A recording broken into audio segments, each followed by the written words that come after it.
Welcome, friends, to another edition of Economic Update, a weekly program devoted to the economic dimensions of our lives and those of our children. I'm your host, Richard Wolff. I have exceptionally a couple of announcements to make at the beginning of this program. The first responds to a listener, an acute listener, who raised a question. And the question had to do with how I identify two of the people I bring onto this program from time to time. Dr. Harriet Fraad is one, and Tess Fraad Wolff is the other.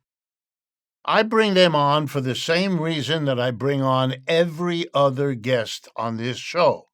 I think they have something important to share with us, and I think they are especially qualified by the work they do, the education they've had, the research they've done, to be on this program and to share what they have learned with the rest of us. I should mention, this listener says, if there's anything else in the interests of full transparency that might be mentioned. So I'm going to do that because I thought it was reasonable. Dr. Harriet Fraad is also my wife, and Tess Fraad Wolff is also my daughter. I have other relatives who have never been on this program, and other relatives who once were and haven't come back for a variety of reasons. I assure you that these two folks, Dr. Fraad and Tess Fraad Wolff, are exceptionally qualified, as your volume of response has proven to be the case. But I did want you to know, lest there be any wondering about doing that. If you're asking yourself why I might not have, the answer is the obvious.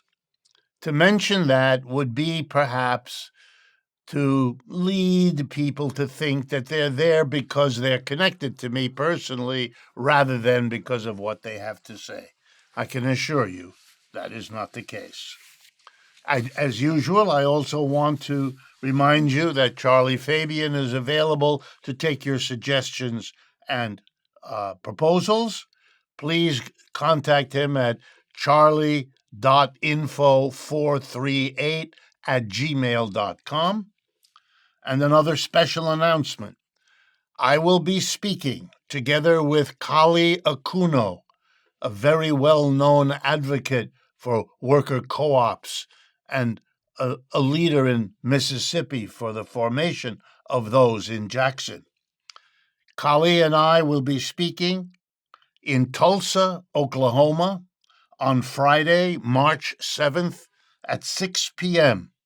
For those of you that might be interested, the address is 101 East Archer Street, downtown Tulsa, and you can find out more by going to the University of Tulsa's Center for Heterodox Economics, where you will learn all about it and be able to reserve a seat if you are interested in joining us for that evening. And finally, I want to remind you about Understanding Capitalism, our new book that is a kind of companion elaboration of the issues we raise here. So let me then jump into today's remarkable program, asking you particularly to pay attention for the second half when we will be interviewing Professor Shahram Azhar about the Nobel Prize in economics and what's wrong with it. So let me jump right in.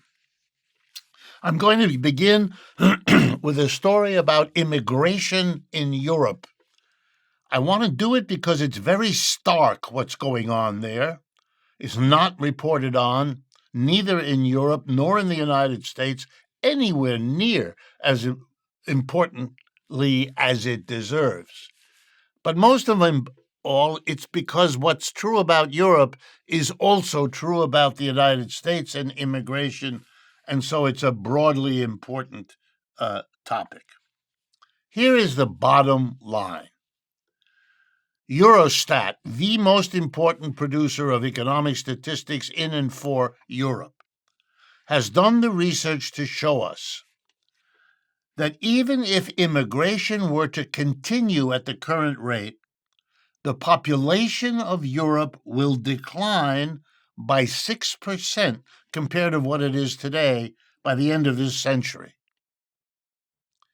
If immigration is blocked, which is what is happening in more and more European countries, as political candidates and parties opposed to immigration, like the Trump folks here, are taking power and winning elections, or at least doing better in them.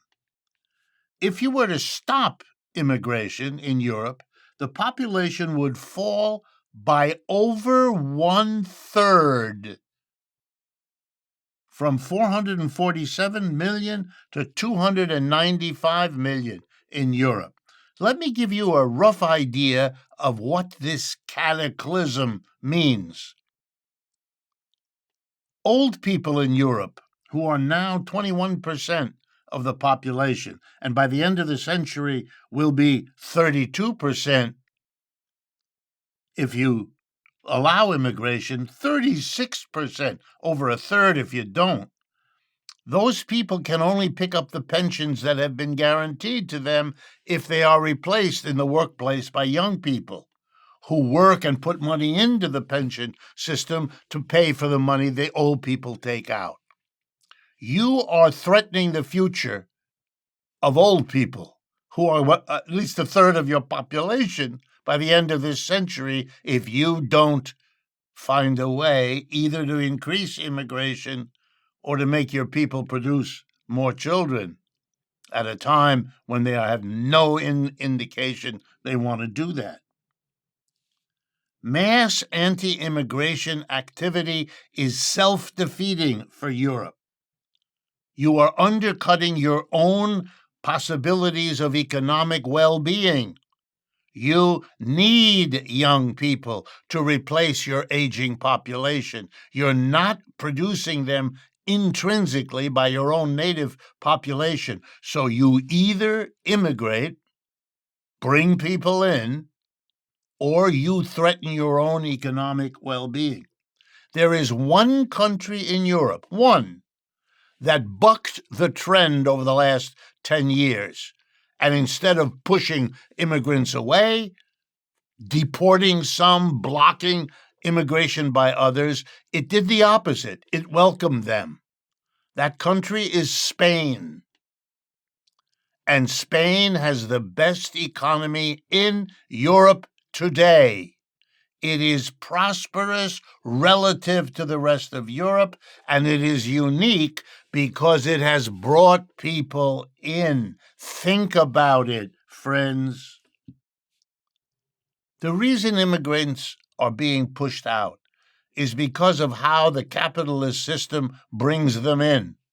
It brings them in to undercut native-born workers, to get workers that are cheaper, whom you can abusively treat, especially the undocumented ones, because, of course, they're afraid to go to the police or to the authorities to be treated legally and properly because they fear for their undocumented status, of course, and every employer who hires them, and there are thousands of them in Europe and here, they know exactly why.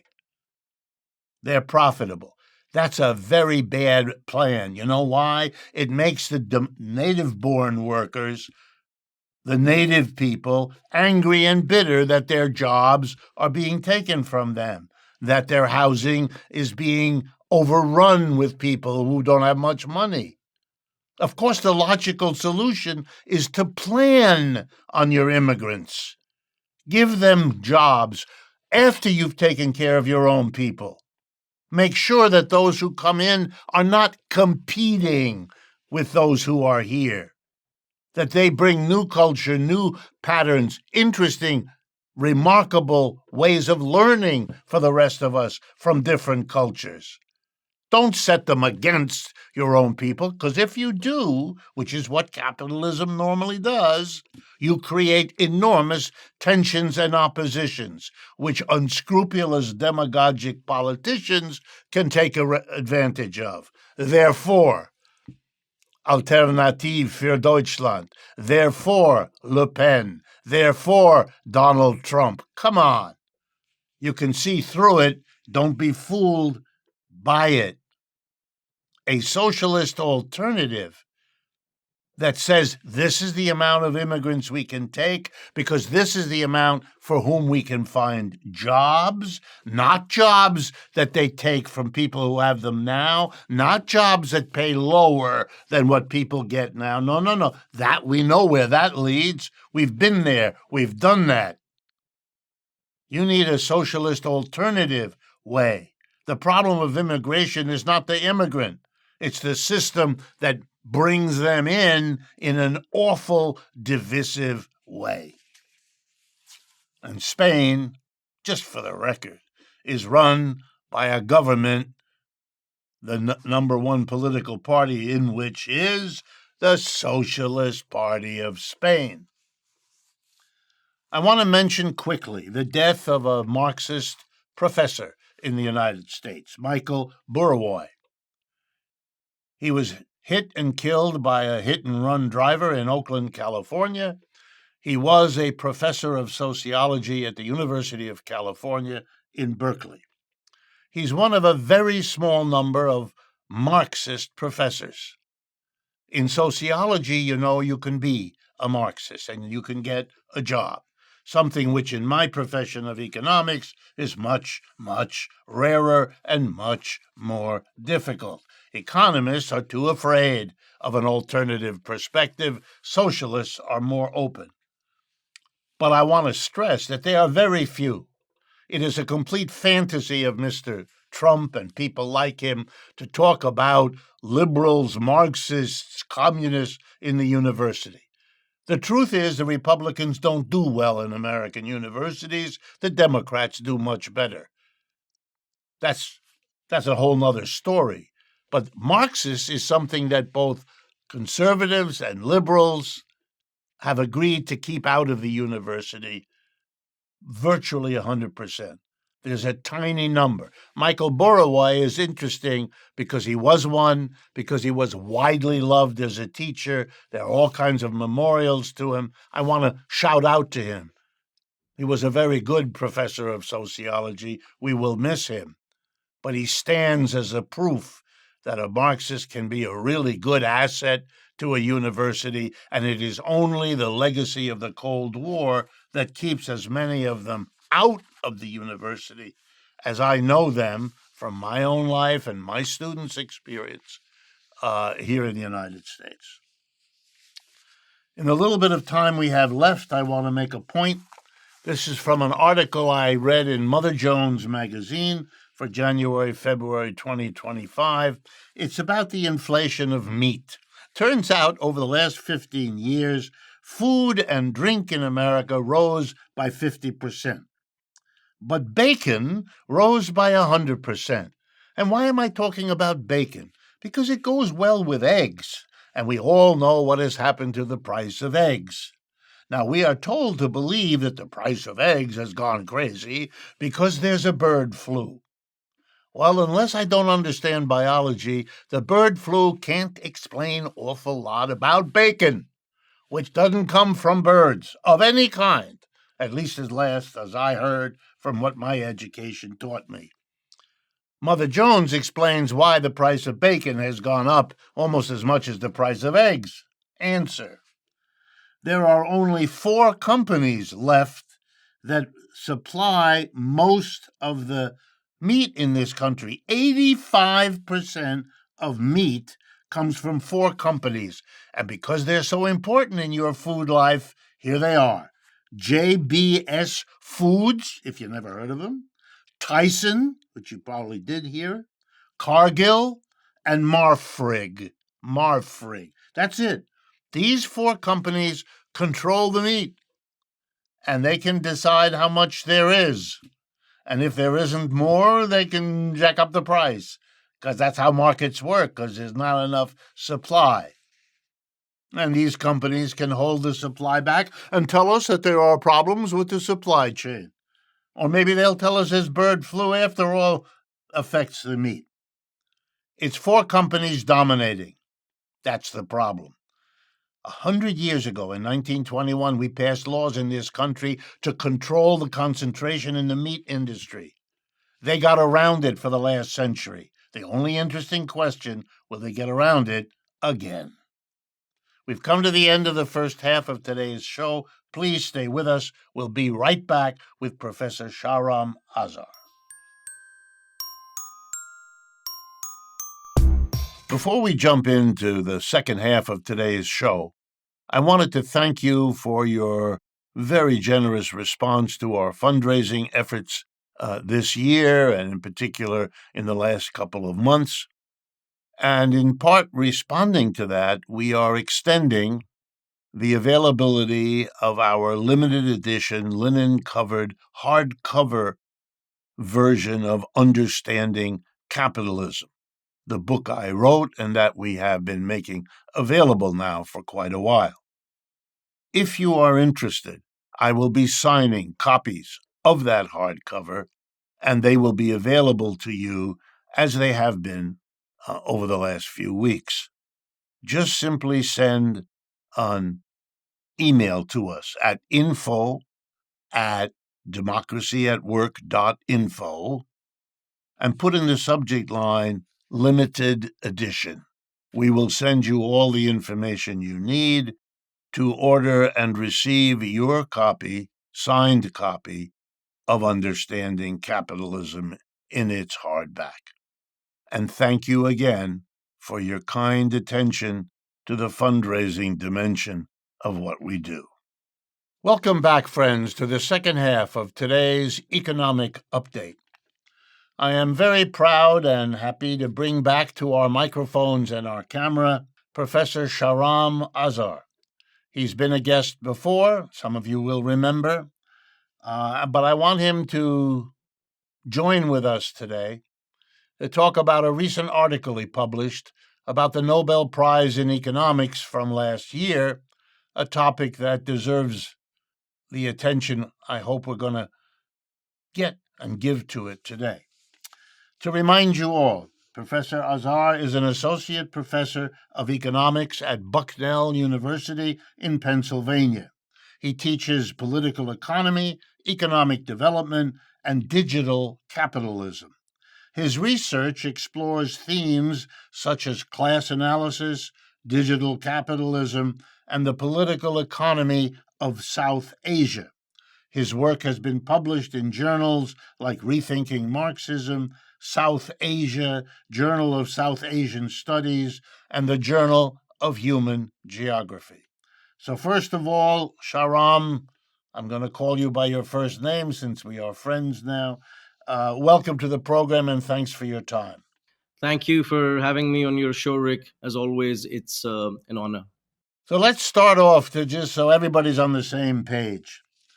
Give me an idea of what the Nobel Prize in Economics is, why it has whatever influence you think it has, and so obviously, in a way, answer the question, why did you devote a good part of your effort and time to writing a critique about last year's Nobel Prize in Economics?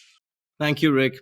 So before I talk about the 2024 prize itself, I thought that I'd just talk very briefly about the Nobel Prize in Economics itself, because in my view, the best way for anyone to understand anything in this world, in particular a prize in a particular field, is to understand, number one, its origin, its history, and number two, to understand who gives money for it, because for obvious reasons that has an impact on the ideological choices that are going to prevail in the final analysis. So just briefly for your audiences, because I'm assuming that once they know these historical facts, they're going to arrive at the conclusion themselves. So number one, the Nobel Prize in Economics is, and I'm quoting directly from their website, Nobel Prize, their particular website, and everyone can verify this. They say the prize in economic sciences is not a Nobel Prize, but the Sveriges Riksbank, which is the equivalent of the Swedish central bank, Sveriges Riksbank Prize in economic sciences in memory of Alfred Nobel. Now, there's some history there which people need to understand, namely that Alfred Nobel, who invented the dynamite, Rumor has it that he felt guilty about the fact that his invention was going to be used by the weapons industry and so forth. So when he died, he left in his will in 1895 a prize, and this is from his will. He says that he wants to leave a fund in perpetuity for a scholar who has devoted their attention and advanced the cause of humanity in 5 disciplines, in 5 arenas of human endeavor: physics, chemistry, physiology / medicine, literature, and peace. So in 1896, when he died, basically, his family and heirs, etc., went ahead with his will and set up this particular prize in these 5 disciplines. So what is known as the Sveriges Riksbank Prize in memory of Alfred Nobel came about in 1968. And by the way, this is not my own original research. There's a lovely book out there that was published by Princeton University Press, no less. It's called The Nobel Factor, the Prize in Economics, Social Democracy, and the Market Turn. Right? So it goes over this particular history. To cut a long story short, this prize came about, the Sveriges Riksbank Prize, came about as a result of the struggles between social democracy in Sweden and the Central Bank of Sweden. Because to cut a long story short, social democracy in general is in favor of higher employment and welfare for the people in general. Whereas the Swedish central bank was more fixated on, because it was associated with the business elites of that particular country, with it fetishized the notion of price stability, right? So there was this tug of war, this struggle between social democracy and the Swedish central bank, which is why, as a matter of fact, and this is verifiable, again, people should verify this, when this prize was eventually set up, it was in the words of the great grandnephew of Alfred Nobel, his name is Peter Nobel. This was a great PR gimmick by the economics profession. Alfred Nobel's family hated then and still hates this particular prize. They never allowed the committee to refer to it as the Nobel Prize. That's why the Nobel Prize committee has to mention this fact on their website. This is not a Nobel Prize. This is the Sveriges Riksbank Prize in memory of Alfred Nobel. So to cut a long story short, which if anyone's interested in this, they should look at that particular book. This prize always had, from its inception, from its origin, it had ideological value. It had its purpose was to mystify and create, as every oppressive system in history needs. Slavery needed its ideologues. Feudalism needed its ideologues, because, as you can see, it's very difficult to convince people otherwise that slavery is amazing, especially to the slaves. It's a little challenging. So every mode of production that has been premised on this way of organizing the economy has always needed its ideologues, its spokespersons for the ruling classes.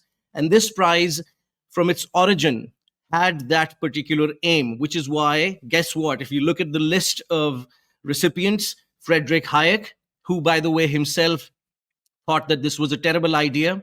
Economics should not have these kinds of spokespersons, because it creates that ideology. If you think about it, I really want your audiences to appreciate the fact that Madame Curie contributed something to humanity via her discovery of radioactivity, right?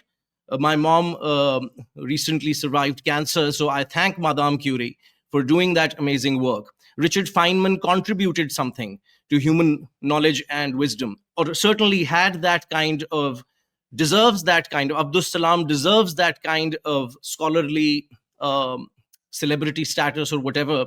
They can be spokespersons of quantum physics, because combining weak and strong forces in physics has some kind of merit for humanity in that particular sense.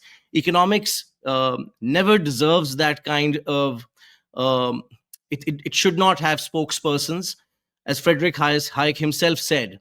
So if you go through the list, you will begin to discover that there is a method to why and how this particular prize, A, originated, B, the Sveriges Riksbank gives money for this particular prize. It's not the Nobel Committee. That was part of the agreement. And it was never been called the Nobel Prize by the family themselves. So there is some ideology over here. And as a Marxian economist, I feel, in the words of Althusser, that one of the major aims of Marxian theory is precisely to demystify. And we can come to this prize in a moment, this particular prize, the 2024 prize, in a moment. But I really want the audiences to appreciate the generality here, the general significance, the ideological mystification, which is the purpose of this particular prize. Well, that was more than I bargained for there, Shahram. Very good. I mean, it's a wonderful education. I didn't know half of that myself. And I was taken in, too, by so many, I'm sure, in America, of thinking that somehow the whole world understood that this was the ultimate prize, that anyone doing economics would aspire to and welcome. And instead, it's a very particular institute. I couldn't fail but notice over all the years that they never got anywhere near a Marxist economist. They wouldn't have recognized it. They never did. Countless people with at least the achievements of the people who got a prize, but who were Marxists, were overlooked or not even considered, et cetera, et cetera. So, but we have limited time. Tell me what was wrong with what they did in 2024. So, to cut a long story short, Darren Acemoglu, who's one of the recipients of this year's prize, has been awarded the prize for his quote-unquote, for discovering the role of institutions, which, by the way, sounds like an interesting thing, and it is, because economics generally has been devoid of history, unfortunately. So at the face of it, it seems that, and this is again from their website, they've been awarded the prize for discovering the secret to why some countries are rich and others are not. Someone needs to, of course, tell them about this gentleman called Adam Smith, who wrote a book about this 250 years ago. Wealth of Nations was precisely about that question. But to cut a long story short, because of scarcity of time, what they've done is that when you ask deeper questions about their research, I've been engaging with their work for at least 14 to 15 years. My doctoral dissertation was also related to their work. When you engage with it, at first sight, it seems like they've brought in history into the game, which is great. But upon closer examination, one realizes that it's bad history. Moreover, it's history from the perspective of the colonizer, the imperialist powers. Because here's what they've done. If you cut the theory out of it and just focus on their empirical argument, what they're basically trying to argue is that settler colonialism, as in Australia, where Aboriginal people were basically vanquished and obliterated. It's the story. Acemoglu's story is that settler colonialism is the secret to long-term economic development, whereas everywhere else, where the British and the French created extractive institutions, those institutions lead to bad property rights, and hence that the secret to the lack of economic development in Africa and Asia is the fact that white-led settlers did not settle in those areas. Now, this is both historically as well as empirically false. When one examines their data set, as one scholar did, his name is David Albuy, who wrote a paper in 2012 demonstrating that Acemoglu's data set does not come from peaceful evangelists, but soldiers on campaigns who were trying to obliterate and conquer other people. So as a result, Acemoglu's work is basically, it's an apology for colonialism on the one hand. It's an apology for capitalism in the present. That's the short reason why I think and I thought that this work needs to be criticized via the Marxian canon. Well, all I can say is thank you, Shahram. I wish we had more time. It might be of interest to you and others that a couple of times my colleague, Stephen Resnick, did some work looking over the Nobel Prizes based on questions students asked him in class. And he came to the same conclusion about the prizes over the years that you just did about that particular one, that they had a consistent bias in favor of one or another of the major strands of conventional mainstream economics. They either came down on the side of Milton Friedman, and they gave him a prize, or they came down on the side of one or another of the Keynesians, like Paul Krugman or others on the other. That debate, which economists still find interesting now that it's over 100 years of stale boredom repeated, that didn't bother them. That's the universe for them. People outside that universe particularly on the left, are of no interest. And so it's important to understand what that prize recognizes and what it tries to join in marginalizing. Thank you very much for your work and your insights and for joining us today. And to all of my audience, as usual, I look forward to speaking with you again next week.